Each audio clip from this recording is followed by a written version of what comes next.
Welcome back to Alright Podcast. Hope everybody had a great holiday. I'm coming to you all on the other side of the new year. Got a big one on the docket. I'm actually less than 24 hours away. I'm going to be talking about the Vikings and the Lions, playing for that one seed, playing for the division title. We're diving into that game to give our key previews or thoughts around how we think the game will go. We're going to talk about Michigan football. They were able to beat Bama for the second time in the same calendar year um, in the Reliant Quest Bowl. It's great momentum going into the next season, going into the spring ball. We're also going to talk about our Detroit Pistons, who are also 7-3 in their last 10 games. I want to roll. Just ended up beating the Timberwolves, who was Western Conference Finals team by 15 tonight. K dropped a little 40 piece. So a lot of good things going on in Detroit and Michigan sports right now. So that being said, I'll kick it over to you, E. Wanted to see your thoughts on this Minnesota Detroit matchup at Ford Field Sunday night. Yeah, I would say it's a major matchup. It's biggest football game of 2025 so far. And just for kind of all the marbles, you can control your own destiny a little more if you go out and win this. You get home field advantage throughout. You're playing with the number one seed. You get that bye. For Lions' sake, you get a little more healthy. Just kind of shore up some things. You can kind of let off the pedal a little bit. They've been so focused on going hard all season that and we had that bye super early in the year. So like week what, 6, 5. So I Yeah, think they could use that extra week versus going on the road, having just a tougher slate to get to where you want to. But as far as focusing on the game, it's it's our game to go take. I think we know we have what we're coming in with. Gibbs is playing on fire. Golf has been playing great the last 4 or 5 weeks. Clean football. You're working in Laporta a little more. He's getting a little more active. JMO's yeah, been on the top off of every defense we play, just toying with players. He's the real X factor that we hoped he would become. He has did that. And then you got the reliable St. Brown. Obviously, I think since the last time we talked, I'm not sure if we even mentioned it, but obviously Montgomery has went down. So we're working in additional players, and that shows you the strength of the offensive line. yeah, The offensive line needs to continue to be stout, needs to keep Golf standing tall so he can be confident in that pocket. And I think all of that playoff type games start here. This is I would say a playoff game basically. You know where you're playing for. You have to you don't have to win to get in. It's not one of those type of situations, but you don't want to back into the playoffs. I think you want to go in with the momentum of the division, locking up that first seed as well, and then just getting all the glory that comes with that, and having an easier route to get to that Super Bowl, which is what the buzz is around here. It has been since we reaching the championship game last year. mhm, So it's you know, I think it's ours for the taking. And for sure. it's just and I feel pretty good in it. Oh, maybe a little overly confident, but I feel like you start that glorious path to the Super Bowl with this win here. And it yeah. Yeah, no, I'm with you, man. I mean, I think the offense, it's been great the last couple weeks just watching um, the offense pretty much just like dominate and still leave a little bit of meat on the bone. And I imagine we're gonna put together, and I do feel like I'm confident we're gonna put together our best game of the season Sunday night because we know what's at stake and understand what's at stake, and you understand how much that one seed help us get to where we want to get to. So I feel like where we're at, it's like you pretty much hit on the head just with the offense coming together at the right time. Jameer Gibbs, being RB1 has looked great last couple of weeks. And I know there's kind of a concern of like, a little bit of, having to take on more of a load. I mean, they've done a good job of feeding the ball quite a bit, along with working other guys in. Like you said already, like a report is starting to get going. I'm just looking forward to this. I think this defense. I know all the talk has just been about how they're depleted, and we are. But I do think that as they continue to play together like this new crew, I feel like we're supposed to be getting Anzalone back tomorrow. We're going to be getting a guy or two back with the next couple of weeks. Some guys in the secondary. I do feel like we got enough to where I think even tomorrow we're gonna get a turnover or two. I think Darnold, he's had a great season, and I could definitely see him, putting a ball or two out there.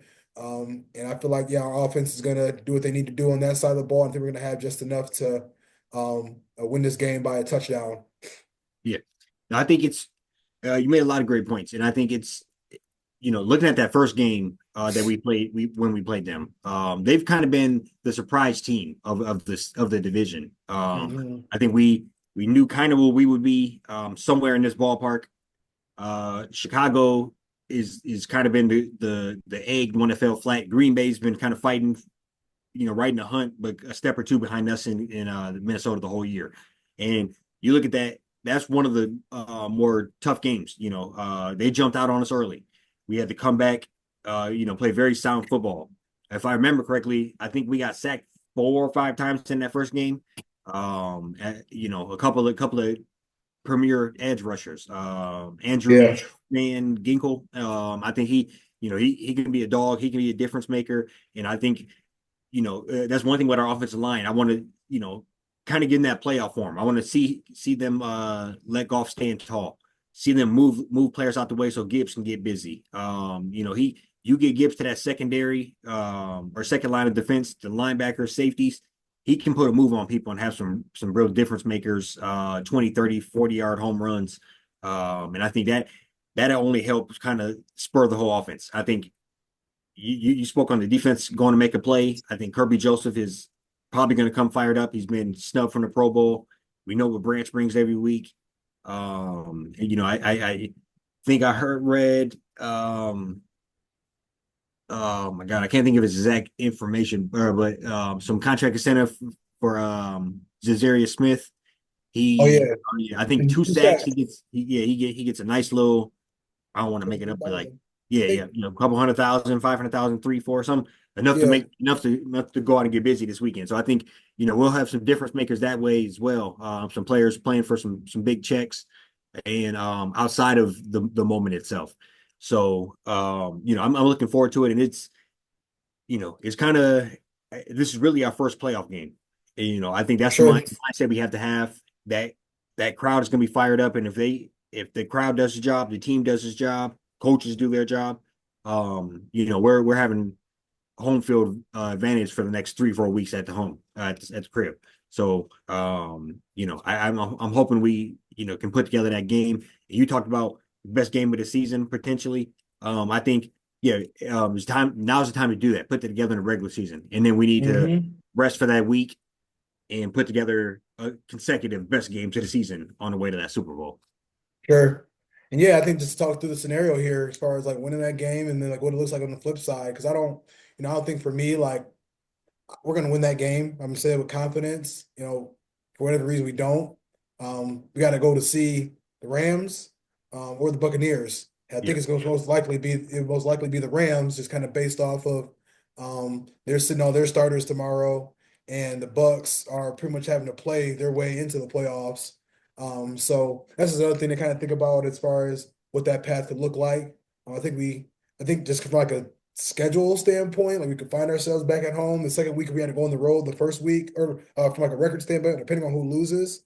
yeah, If I think that's the case, but we won't even have to dive in on that a whole lot because I am confident that we're going to pull out this game, and I'll go ahead and jump out with a score prediction to kind of kick things off there. And I do feel like it's going to be I'll say 34-27 mm, final score for me. What do you good think? deal. I'm right in that same ballpark. But just not to give the same score, I go 34-24. But I think you're spot on, right somewhere in that ballpark. Somewhere we pull away. I can't tell whether we're going to have that constant momentum throughout the game, hovering around that 10-point lead, or whether it'll be a close game. We pull away, mid Yeah, four, and kind of blow the doors off that way. But I think we'll see what the team was made out of because this is this is what you're playing for, man. This is big time. And I mean, has the yeah, Lions ever won a division in back-to-back years? I mean, probably not since the I think 50s. so. So it'd Yeah, be, yeah, not since Dwight Eisenhower was president. It's not for been, sure. it's Yeah, so been a little I'm bit. looking forward to it, man. We got a squad. I almost for the podcast went and threw some Lions gear on. But no, I'm gonna save it for tomorrow. It'll be my good luck shirt. Yeah, Sure. Oh yeah. sure. Yeah. Now they turn the page here. As we look to just talk about Michigan Wolverines and how they just finished when it comes to football, just finished off the season spectacular fashion. Obviously getting that win at Ohio State. To end the regular season, and then New Year's Eve here a few days ago, just kicked Alabama in the teeth. Really just strong armed them to death. Found a way to score, 19 points, rely on that kicking game. Kind of jumped on them early and really just held, this I'd say a pretty impressive draft prospect in Jalen Milroe to a pretty bad game. So yeah, just wanted to kind of see your thoughts, with that game. When you watched that game and how things kind of went down. Yeah, no. So I guess first and foremost, I don't probably nothing I stated on the podcast, but I was openly saying I didn't want to play Alabama in the ball game. I was like, I didn't, and This is, so but yeah, you already yeah, saw it. yeah. So I openly apologized to the squad, just saying I didn't want to see that, and we played night and day different. I thought with every player that could get drafted on our squad basically sitting out, from both the running backs to both the D tackles. Will Yeah, Johnson we haven't seen since you know Illinois game. yeah, so early November or something.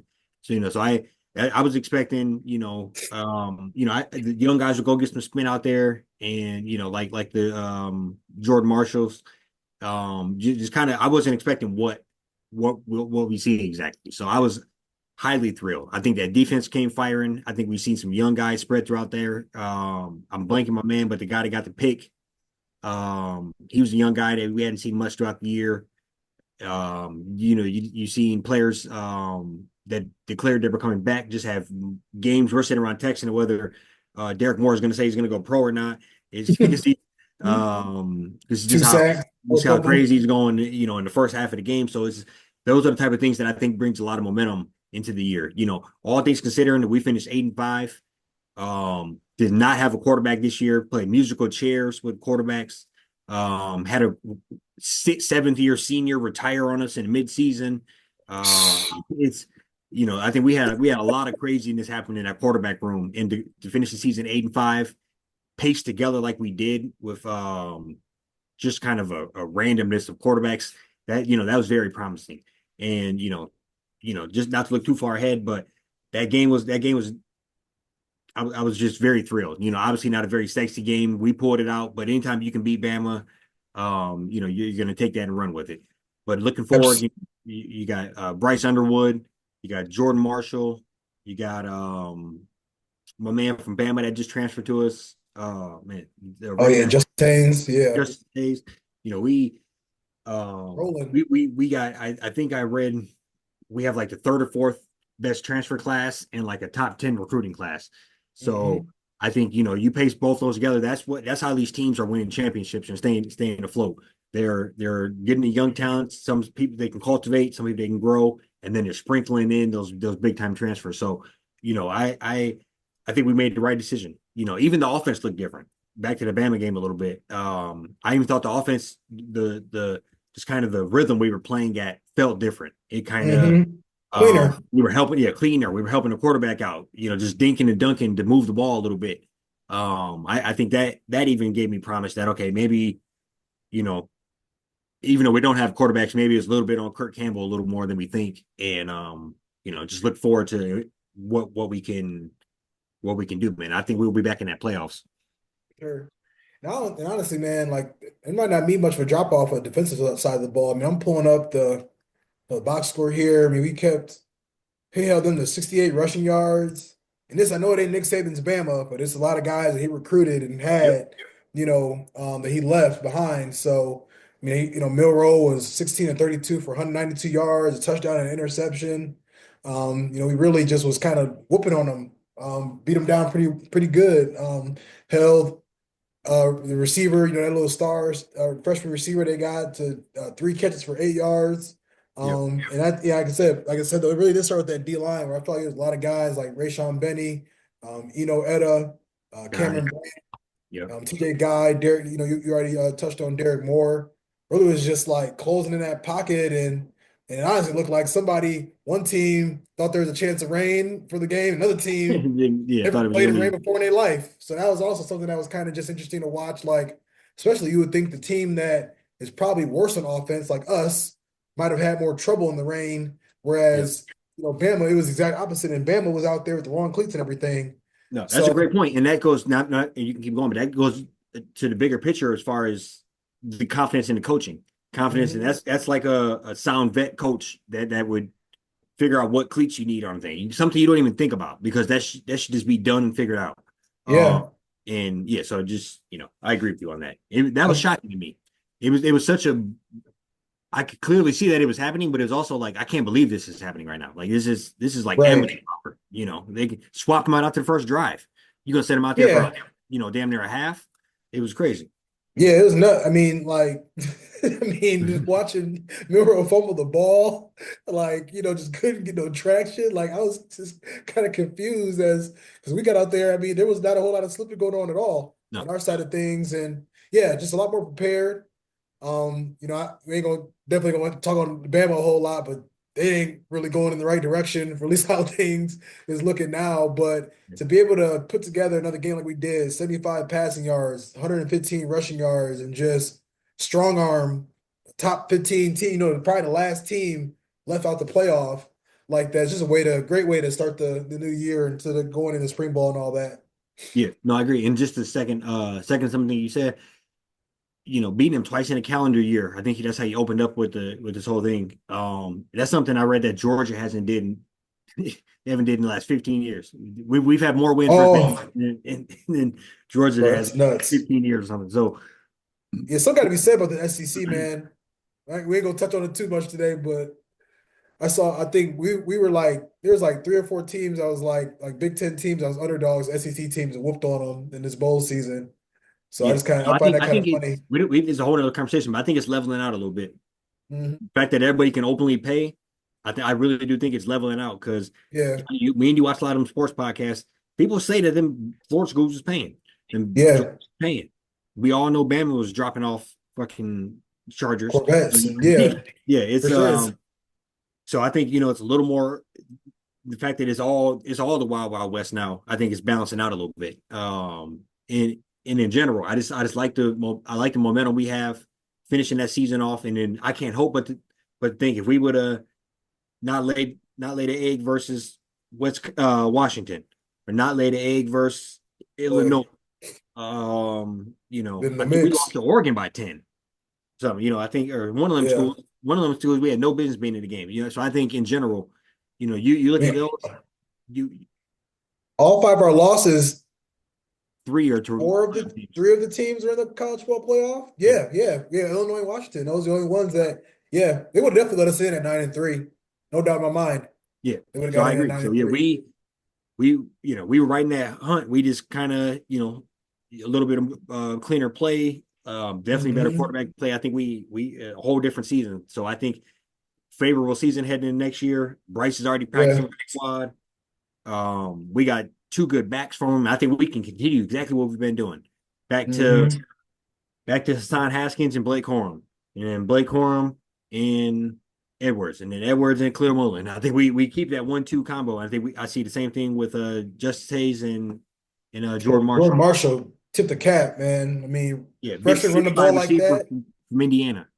Big. Yeah. I think we just compiling Other D a little bit linemen, of a linebackers. yeah, I like it, man. And we don't get too much into it, but in general, this is you know, I took the I think cap is we strong we're not we're not as blind eyed as I see. I think we've been so critical at the squad that we see the real work they're putting in, for and sure. we're not like, oh, we're just gonna roll into it with the squad we got. No, we're compiling assets and Mm-hmm. Like and enough making is enough. yeah. Like this is your year to get us. Even going to get my man from Fresno State, big time backup quarterback signing. Again, that's what we said. We want a guy that played real college football, had Yep. good 10, I said minimum 10, 12 starts. He has 30 or 30 40. something starts, yeah, under his belt, 8,800 passing yards in his career. Like that's a guy you can learn from. That's a guy that knock on wood for us. If he had to come in and win a game or two, I don't feel half bad about it. He probably would have started for us this year. He Yeah. would. So Absolutely. yeah, Absolutely. So yeah, no, looking forward to, it might be one of the years we jet over to the spring game, a lot of new faces. we should. Bryce Underhood should be, QB1, first guy under center, throwing it around a little bit. So looking forward to just hearing more about that. We'll touch on obviously stuff around the combine, draft time as that comes up too. But yeah, we'll shift sports here and talk about the Pistons for a little bit. Yeah, they're 8-3 in their last 11. Um, just beat the Timberwolves tonight. I don't think we are good enough yet to call it favorable or like, any game a gimme, but we do have a favorable matchup of the Trailblazers rolling into town. I'm on the six. So yeah, just want to kind of see your thoughts, E. Unfortunately we did, or yeah, I guess I'll say two, unfortunately we ended up losing Ivy. Should be getting him back March 1st, which is probably about as good as news you can get based on the injury that we all saw. Yeah, yeah. Yeah, but yeah, just want to kind of see your thoughts on where the Pistons, what they've been looking like the last few weeks. Some Uh, great wins I, in there too. yeah, some great wins. So overall, I'm thrilled. This is exactly what I thought we would have had this time last year. So I think we've made last year's gains and this year's gains all in one season. We're I think 17 and 18 after tonight's win versus Minnesota. Cade is being exactly the player you want him to be. I think Mhm. like 24 points, 10 assists, 5 rebounds a game. Taking big time shots when he has to. They went out and really spent some money. Tobias Harris has not been the Tobias Harris of old, but between him and Hardaway, you get one of them guys on every night. Ability. And then you got Malik Beasley just dropping dynamite on everything, like top 5 in the league in threes made this year. Um, Duran is playing well. You got so I think in general, you see the gains that they've made. And just coming off that road trip the other day, I was looking at it before we hit the road trip. I seen Phoenix, I seen Lakers, I seen Sac. I was like, we gonna maybe come out here 1-2, if we're lucky. I was kind of doing another thing, and then 3-0 across the board. Cade going basket for basket with KD, going basket for basket with LeBron the night after, getting 2 dubs in those games. And so I'm saying all that to say, man, I'm thrilled. I think this shows the difference when you can put together a real roster. So Trajan Langdon is doing his thing as far as cooking up that spacing, getting Cade help. We're gonna miss Ivy a lot for the next couple of months here, but I think that was, like you said, best case scenario. Watching that video, I thought he probably tore three different 3-letter word ligaments, maybe dislocated the knee. I thought it was gonna be crazy. Yeah, And so nobody wants a broken bone or fibula either, but I definitely thought he had a couple of ligaments torn and would have sidelined him for to 2026 basically. But nope, he got lucky on that. And for a player like him, not shooting him, not having those legs and or not losing his knees is prime because he don't. So he can stay flexible and momentum and that quick jumping is all I'm trying to say. So overall, man, we got something going, bro. I'm thrilled by it. Actually, when I ran out and bought some tickets, I'm gonna head to a game at the end of the month. So nice. What game you going? Who you seen but no, play? I meant to tell you, but I think I might have. It's the Ferris alumni night thing. So they yeah, but we bought them like a month or two ago. We going to the Mavs That's what's up. Yeah, that'd yeah, be a good little matchup too. yeah, Yeah, no, they like no, you hit it on the head, bro. I mean, it's been fun to watch until they took meth streams away from us. I even had like one night, one more, I had like a little bit more of an earlier morning, just couldn't fall back asleep, and I get on Twitter and I see that we were down like 10 points to this Kings, and ended up winning on like a game winning 4-point play. So they were just able to, like, I think I was telling you, like, our I think I told you a few times, like, our goals last few years is like, how can we get to the team that you can't just dilly dally with on the Tuesday night yeah, and then start to kind of like steal some of these wins. Like this 2-3 years ago, this would have easily been an 0-5 Western Conference or West Coast road trip, but they were able to finish, yeah, what, 4-1, 3-1, whatever, however long they were yeah, out yeah, there. I think they ended up and even like we're able to steal that game against Orlando.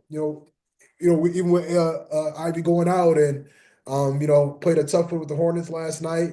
They're playing a lot of teams tough. I mean, even the loss they had against the Jazz, like I think the Jazz had like 9 threes in the first quarter, so they just kind of like jumped on them, but they ended up only losing by like 7. So like, it was Nuggets kind of got the best of us, but it was definitely a couple um, you know, runs here and there from having a couple other W's and being over 500 now. But I think we got a real opportunity to get over 500 on Monday. We can just hover around that. We're actually right now, on pace for 36, 38 wins. Yeah. That should definitely earn a play-in spot. I'm confident in it, and hoping to see, us, Trajan do something. I'm at the trade deadline just to I still think we need a backup point guard. I think that would help out Cade even more. And yeah, just kind of see what happens from here. Yeah. Yeah. I agree with the backup point guard. And I I don't know. I guess maybe a rim protector, just like a big brute, like Yeah, somebody that can for somebody sure. that's kind of take a little Isaiah Stewart looking pretty good too. yeah, he is. Isaiah Stewart's looking real solid, but I think I mean like a 7 foot, I think somebody just to kind of because Duran can be a little lackadaisical on the rim On protection from time defense, to time. yeah. Yeah, No, for so sure. Like I think more rim protection. yeah, yeah, Yeah, yeah. I think those would be the two keys. But I mean got you. those nights were Beasley. It's wonderful. I remember the days even last year looking at the box score, we'd be like 7 of 32 from three. So it's amazing to see, we sitting around 16 to 35. We Yeah, 18 to 30, and that just is a difference maker with Cade kind of orchestrating it all. Um, you know, Bickerstaff just holding it down. It's kind of some of those like I think I sent it to you before we hopped on here, but kind of the just out of bounds plays. We had a great, I can't think of who we had a great out of bounds play to win the game a couple of weeks ago, maybe a month ago at this point. hmm, We had another one earlier today with an alley oop from the inbounds. I think those type of things yeah. that's what the coaches are cooking up. Um, Bickerstaff, yeah, just fun to watch. And so that's, I can't ask for nothing else from the Pistons other than, finish strong here. And, you know, I mean, I entirely anticipate watching us in playoff type basketball this year, which is going to be fun to watch. yeah. Like I said, for me, it's like at minimum, can we get like that last 2, 3 weeks of the season to be competitive? You know what I mean? Like all you can ask for is for them to play as meaningful basketball as long into the season as possible. Because I think players like Cade, they start to kind of get that blood in their mouth. You know what I'm saying? Kind of Mhm. understand what's at stake and just a player of his caliber, he only gonna keep playing better and better as the games get more and more meaningful. Because he, obviously it'd be fantastic for him to start to get his resume going as far as like playoff appearances and things along those lines. So. Yeah, and we ain't gonna get into it, but I just can't believe this. I mean, obviously, you got a couple of different players, but like no way this team should have been a 14-win team last year. That was They both have 30 we've wins. seen the tweets come across, but Monty Williams should be arrested for that shit, for taking the money. Yeah, It for was sure. That was it makes malpractice. you wonder. It makes you wonder. Like yeah. I'm Like, not saying we would have been playoffs, but we yeah, were a 25, 28 win team last year, no doubt. for We were. sure. No, Yeah, but it's those bad days make this days that much better because 17 and 18, I'm thrilled about. It's you like you said, you keep that momentum up, it probably is more than 38, probably hovering right around that 40 win, 38 win. yeah, That's a respectable season from what we've had. I mean, that's absolutely. you know, we might match our win total this year from the last 2 years. We, Yeah, we no, should. for We sure. should. That it ain't gonna be. Yeah, it wouldn't be hard to do. I think we got like 26. Yeah, So we 26 definitely. wins the last 2 seasons. And we're gonna end up shattering that here in about a month and a half or so. Yeah, just want to check in here before we log off. But Michigan got the dub against USC over there on the West Coast. They go on 11-3 to start the season. Yeah. Danny We're looking Wolf, good too. We got to 21-13-7. I yeah. mean, No, we yeah, got to hop on there too. I like our little twin tower pick and roll thing we be doing. We got yeah, all five starters in double digits. Um, Nehemiah Burnett, 16 points, Trey Donaldson, I 16 can't think of points. his name right now, but we signed top Michigan player to Flintstone. Yeah, Oh I'm liking yeah, the coach. I wasn't big on him, but I like he jump started it quick. And yeah. That's all you can ask for going in like deep in the conference play, 11-3. They're Yep. gonna win 10 to 12 more games in the conference. Um, and I mean, even if you're in that like 9 to 10 range, that's gonna be a 7, 8, 9 seed in the tourney. That's Yeah. gonna be at least like a first round bye in the Big Ten championship tournament as well Tournament. Yeah. too. Yeah. No, So yeah, they're I'm positioned liking well. yeah, we got a lot of good, like you said, a lot of good things happening in sports around here. Um, Hmm. we're gonna try to come back, get that good rhythm going of football, Oh basketball. yeah. No, but I'm liking it. So, you got anything else for the people? We got a Oh, big one that's all I tomorrow got. night. We'll be in the middle of it one day from now. So hopefully you know we got good things to talk about. For Yeah, sure. no, for Absolutely. sure. Be back with y'all next week. Yes, sir. Peace.